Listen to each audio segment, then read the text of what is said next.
இன்றைய தியானம். ஆபிராமே, நீ பயப்படாதே, நான் உனக்கு கேடகமும் உனக்கு மகா பெரிய பலனுமாயிருக்கிறேன் என்றார். ஆதியாகமம் 15:1. ஆண்டவரும் இரட்சகருமாகிய இயேசு கிறிஸ்துவின் நாமத்தினாலே இந்த காலை வேளையிலே இன்றைய தியான நிகழ்ச்சியின் வாயிலாக உங்கள் ஒவ்வொருவரையும் சந்திப்பதில் நான் கிறிஸ்துவுக்குள் மிக்க மகிழ்ச்சி அடைகிறேன். பிரியமானவர்களே, தேவனாகிய கர்த்தர் ஆபிராமுக்கு முதலாவது வார்த்தையின் மூலமாக தரிசனத்தில் அவரோடு கூட இடைபடுகிறதை இந்த வசனத்தில் நாம் பார்க்கிறோம். கர்த்தருடைய வார்த்தை ஆபிராமுக்கு தரிசனத்திலே உண்டாகிறது. தரிசனத்திலே உண்டாகி கர்த்தருடைய வார்த்தை என்ன சொல்லுகிறது?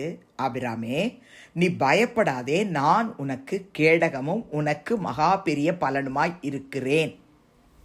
கர்த்தர் நமக்கு அவருடைய வார்த்தையை கொடுக்கணும்.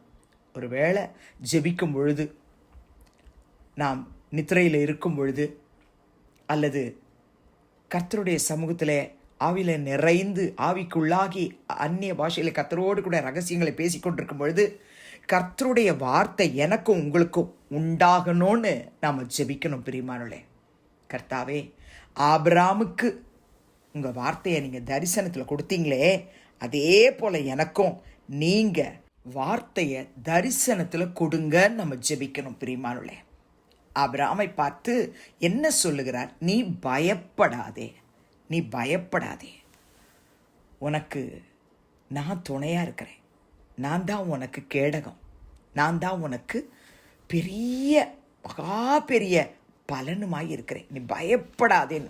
முதல்ல கர்த்தர் அவனை தேற்றுகிறார், தைரியப்படுத்துகிறார். நம்மளை கூட இன்றைக்கும் தேவனாகிய கர்த்தர் அவருடைய ரட்சிப்பை கொடுத்து நம்மை அழைக்கும் பொழுது முதலாவது நம்மளை அன்பால் அரவணைத்து கரம் நீட்டி நம்முடைய கண்ணீரை துடைத்து வலது கரத்தை பிடிச்சு பயப்படாதேன்னு சொல்லித்தானே நம்மளை தூக்கி எடுக்கிறார். கர்த்தருடைய பிள்ளைகளே, ஆதியாகமம் 15 14 வரைக்கும் உள்ள வசனத்தை படிச்சிங்கன்னு சொன்னால், தேவனாகிய கர்த்தர் ஆபிராமுக்கு அவனுக்கு தரிசனத்தில் வார்த்தையை கொடுக்கும் பொழுது அவனுக்கு பிள்ளை இல்லை, ஒரு பிள்ளையும் இல்லை. ஆனால் இந்த 15 அந்த ஆபிராமுக்குள்ள ஒருவேளை என் வீட்டில் இருக்கிற எலியேசர் தான் எனக்கு பிள்ளையாக இருப்பானோன்னு நினச்சிக்கிட்டு இருந்த ஆபிராமுக்கு அவர் தரிசனத்தில் தோன்றி வாக்கு கொடுத்தது போல, அவர் வானத்து நட்சத்திரங்களை போல கடற்கரை மணலை போல உன் சந்ததி இவ்வண்ணமாக இருக்கும்னு சொல்லிட்டு சந்ததியை குறித்து சொல்வதோடு கூட வருங்காலத்து செய்தியையும் அவனிடத்துல தீர்க்க தரிசனமாய் கூறுகிறதைத்தான் ஆதியாகமம் 15:14 வரைக்கும் உள்ள வசனத்தில் நம்ம வாசிக்கிறோம். இவர்கள் சேவிக்கும் ஜாதிகளை நான் நியாயம் தீர்ப்பேன், பின்பு மிகுந்த பொருள்களோடே புறப்பட்டு வருவார்கள். நீ சமாதானத்தோடே உன் பிதாக்களிடத்தில் சேர்வாய், நல்ல முதிர் வயதிலே அடக்கம் பண்ணப்படுவாய், 4ஆம் தலைமுறையிலே அவர்கள் இவ்விடத்துக்கு திரும்ப வருவார்கள். ஏனென்றால் எமோரியருடைய அக்கிரமம் இன்னும் நிறைவாகவில்லை என்று பிள்ளை இல்லாதிருக்கிற ஆபிராமுக்கு தரிசனத்தில் தோன்றி பயப்படாதேன்னு சொல்லி, நான் உனக்கு கேடகமாக இருப்பேன்னு சொல்லி, நான் உனக்கு மகா பெரிய பலனுமாக இருப்பேன்னு சொல்லி, அவனுடைய சந்ததியை குறித்து அவங்க எப்படி எகிப்துக்கு போவாங்க, அங்கிருந்து எப்படி புறப்பட்டு வருவாங்க, அவனுடைய ஆபிராமுடைய கடைசி நாட்கள் எப்படி இருக்கோ, அவனுடைய தலைமுறை எப்படி இருக்கும், எல்லாவற்றையும் கர்த்தர் சொல்லுகிறார். பிரியமானவர்களே, பயத்தோடு நடுக்கத்தோடு ஒவ்வொரு நாளும் நம்ம ஆண்டவருடைய சமூகத்தில், ஆண்டவரே என்னுடைய நிலை இப்படி இருக்கேன்னு சொல்லி நம்ம ஜெபம் பண்ணிக்கிட்டே இருக்கிறோம். ஆனால் கர்த்தர் நம்மளை பார்த்து சொல்கிறாரு, நீ இன்றைக்கு இருக்கிற சூழ்நிலையை பார்த்தே பயந்துட்டுருக்க, நான் உனக்கு எதிர்காலத்து காரியங்களை குறித்து, வரும் காரியங்களை குறித்து உனக்கு நான் திட்டமிட்டு உன்னோடு கூட தரிசனத்தில் ஆபிரகாமுக்கு சொன்னது போல சொல்கிறேன்னு சொல்கிறார். கர்த்தருடைய பிள்ளைகளே, ஏசாயா புத்தகத்தில் 41 நீங்கள் 8 படிச்சிங்கன்னு சொன்னால், ஆபிரகாமின் சந்ததிக்கு கர்த்தர் என்னென்ன சொன்னார்ன்றதை மிக தெளிவாக கர்த்தருடைய ஆவியானவர் தீர்க்கதரிசியின் மூலமாக எழுதி வைத்திருக்கிறார். 10லிருந்து 14 வரைக்கும் உள்ள வசனம். நீ பயப்படாதே, நான் உன் கூட இருக்கிறேன். திகையாதே, நான் உன் தேவன். நான் உன்னை பலப்படுத்துவேன், உனக்கு சகாயம் பண்ணுவேன், என் நீதியின் வலது கரத்தினால் உன்னை தாங்குவேன்னு சொல்றார். அது மாத்திரமல்ல, 14ஆம் வசனத்துல மிக தெளிவாய், யாக்கோபு என்னும் பூச்சியே, இஸ்ரவேலின் சிறுகுட்டமே, பயப்படாது, நான் உனக்கு துணை நிற்கிறேன் என்று கர்த்தரும் இஸ்ரவேலின் பரிசுத்தருமாகிய உன் மீட்பர் உரைக்கிறார் என்று சொல்லுகிறார். எந்தெந்த காரியத்தில் பயந்து கொண்டிருக்கிறோமோ அந்தந்த காரியத்தில் ஆபிரகாமோடு கூட வாக்குத்தத்தம் பண்ணின கர்த்தர் இன்றைக்கும் உயிரோடு கூட இருக்கிறார்.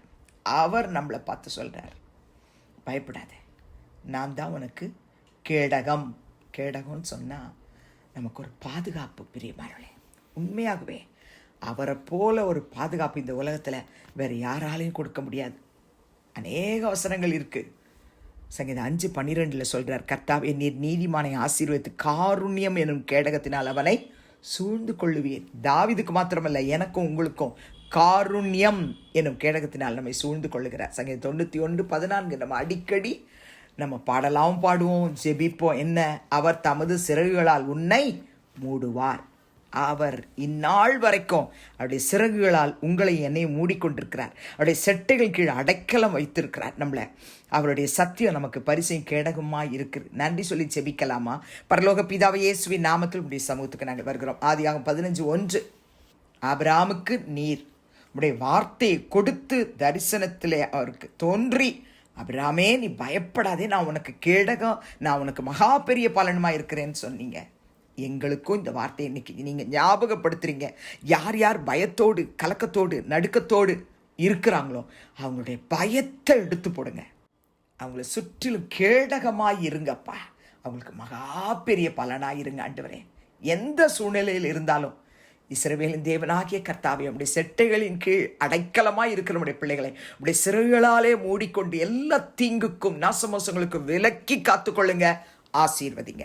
இயேசுவின் நாமத்தில் பிதாவே, ஆமென். கிறிஸ்துவுக்குள் பிரியமானவர்களே, இந்த நாளிலே கர்த்தர் தாமே உங்களோடு கூட இருப்பாராக, உங்களை ஆசீர்வதிப்பாராக, உங்களை நடத்துவாராக. ஆமென்.